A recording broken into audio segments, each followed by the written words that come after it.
राधे राधे सभी को। जय श्री राधे श्याम, हरि बोल, हरे कृष्णा।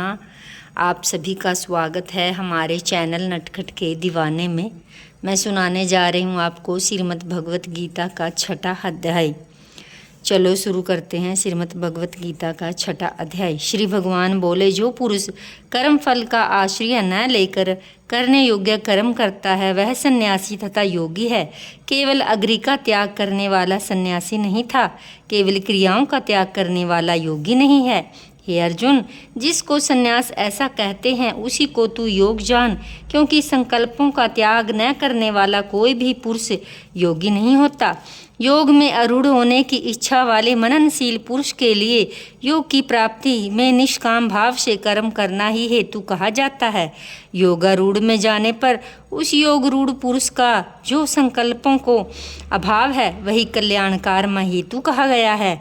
जिस काल में न तो इंद्रियों के भोगों में न कर्मों में ही आसक्त होता है, उस काल में सर्व संकल्पों का त्यागी पुरुष योगारूढ़ कहा जाता है। अपने द्वारा अपना संसार समुद्र से उद्धार करें, अपने को अधोगति में न डालें, क्योंकि यह मनुष्य आप ही तो अपना मित्र है और आप ही अपना शत्रु। जिस जीवात्मा मन और इंद्रियों सहित शरीर जीता हुआ, उस जीवात्मा का तो वह ही मित्र है।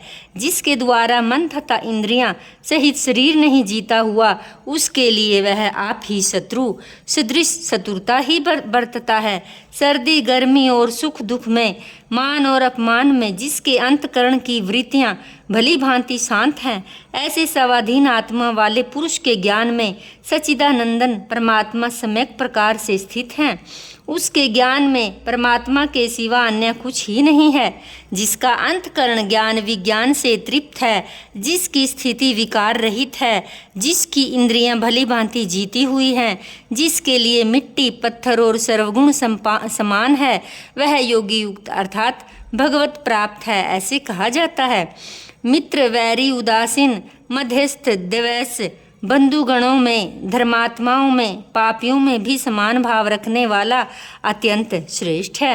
मन और इंद्रियों सहित शरीर को वश में रखने वाला आशा रहित और संग रहित योगी अकेला ही एकांत स्थान में स्थित होकर आत्मा को निरंतर परमात्मा में लगावे।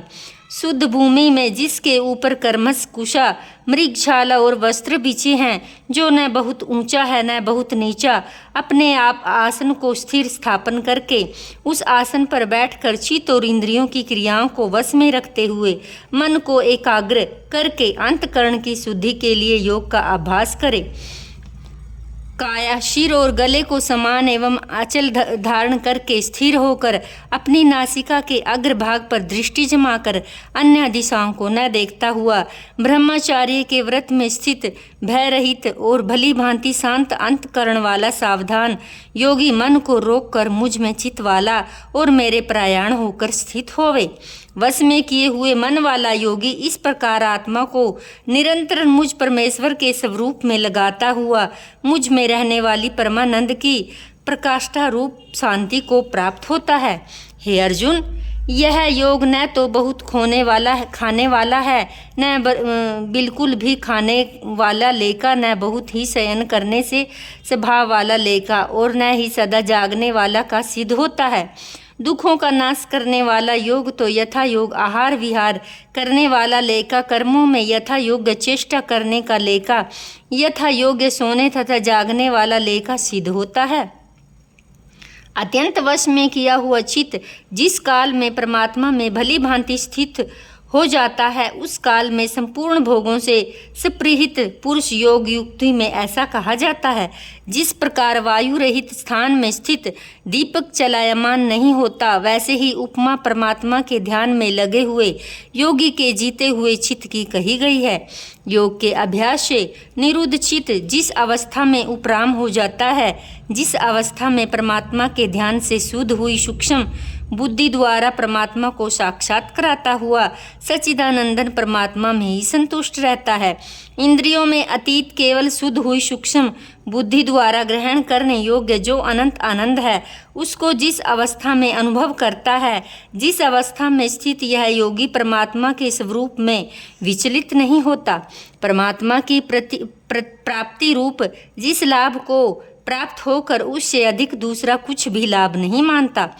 परमात्मा प्राप्ति रूप जिस अवस्था में स्थित योगी बड़े बड़े दुख से भी चलायमान नहीं होता, जो दुख रूप संसार के संयोग में रहित जिसका नाम योग है, उसको जानना चाहिए। वह योग न तो उकताए हुए, न धैर्य और उत्साह युक्त चित्त से निश्चय पूर्वक करना कर्तव्य है।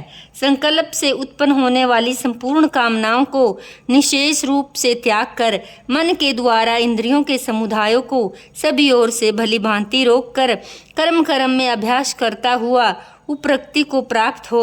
धैर्य युक्त बुद्धि के द्वारा मन को परमात्मा में स्थित करके परमात्मा के सिवा और कुछ भी चिंतन न करे। यह स्थित न स्थिर रहने वाला चंचल मन जिस ताबदी विषय के निमित्त संसार में विचरता है, उस विषय में रोक कर यानी हटाकर इसे बार बार परमात्मा में ही निरुद्ध करें। क्योंकि जिसका मन भले ही प्रकार शांत है, जो पाप से रहित है, जिसका रजोगुण शांत हो गया, ऐसे इस सच्चिदानंदन ब्रह्मा के साथ एक ही भाव हुए योगी को उत्तम आनंद प्राप्त होता है। वह पाप रहित योगी इस प्रकार निरंतर आत्मा को परमात्मा में लगाता हुआ सुखपूर्वक परम ब्रह्मा परमात्मा की प्राप्ति रूप अनंत आनंद का अनुभव करता है। सर्वव्यापी अनंत चेतन में एक ही भाव से स्थित रूप योग से युक्त आत्मा वाला, सब में एक समभाव से देखने वाला योगी आत्मा को संपूर्ण भूतों में स्थित, संपूर्ण भूतों को आत्मा में कल्पित देखता है।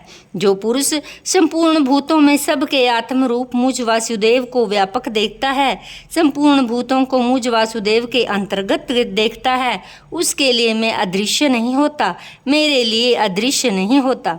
जो पुरुष एक ही भाव से स्थित होकर संपूर्ण भूतों में आत्मा रूप में स्थित मुझ सच्चिदानंदन वासुदेव को भजता है, वह योगी सब प्रकार से बरतता हुआ मुझको ही बरतता है। जो योगी अपनी भांति संपूर्ण भूतों को में सम देखता है और सुख अथवा दुख को सब में सम देखता है, वह योगी परम श्रेष्ठ माना गया है। अर्जुन बोले, हे मधुसूदन, जो यह योग आपने संभाव से कहा, मन के चंचल होने में मैं इसकी नित्य स्थिति को नहीं देखता हूँ। क्योंकि हे श्री कृष्ण, यह मन बड़ा ही चंचल परमथन स्वभाव वाला है, बड़ा ही दृढ़ और बलवान है, इसलिए उसका वश में करना वायु को रोकने की भांति अत्यंत दुष्कर मानता हूँ। श्री भगवान बोले, हे महाबाहो, निःसंदेह मन चंचल और कठिनता से वश में होने वाला है, परंतु हे कुंती पुत्र अर्जुन, यह अभ्यास और वैराग्य से वश में होता है। जिसका मन वश में किया हुआ नहीं, ऐसे पुरुष द्वारा योग दुष्प्राय और वश में किए हुए मन वाले प्रयत्नशील पुरुष द्वारा साधन से उसका प्राप्त होना सहज, यह मेरा मत है। अर्जुन बोले, श्री कृष्ण भगवान, जो योग में श्रद्धा रखने वाला है किंतु संयमी नहीं है, इस कारण जिसका मन अंतकाल में योग से विचलित हो गया, ऐसा साधक योग की सिद्धि को अर्थात भगवत साक्षात को न प्राप्त होकर इस गति को प्राप्त होता है। हे महाभावो, क्या यह भगवत प्राप्ति के मार्ग से मोहित और आश्चर्य रहित पुरुष छिन्न भिन्न बादल की भांति दोनों ओर से भ्रष्ट होकर नष्ट तो नहीं हो जाता? हे श्री कृष्ण, मेरे इस संशय को संपूर्ण रूप से छेदन करने के लिए आप ही योग्य हैं, क्योंकि आपके सिवा दूसरा इस संशय का छेदन करने वाला मिलना संभव नहीं है। श्री कृष्ण भगवान बोले, हे पार्थ, उस पुरुष का न तो इस लोक में नाश होता और न ही परलोक में, क्योंकि हे प्यारे, आत्मद्वार के लिए अर्थात भगवत प्राप्ति के लिए कर्म करने वाला कोई भी मनुष्य दुर्गति को प्राप्त नहीं होता।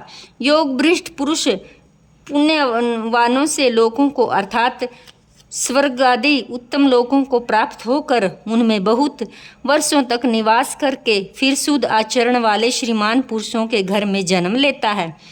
वैराग्यवान पुरुष उन लोकों में न जाकर ज्ञानवान योगियों के कुल में जन्म लेता है, परंतु इन प्रकार में यह जन्म है कि जो संसार में निसंदेह अत्यंत दुर्लभ है।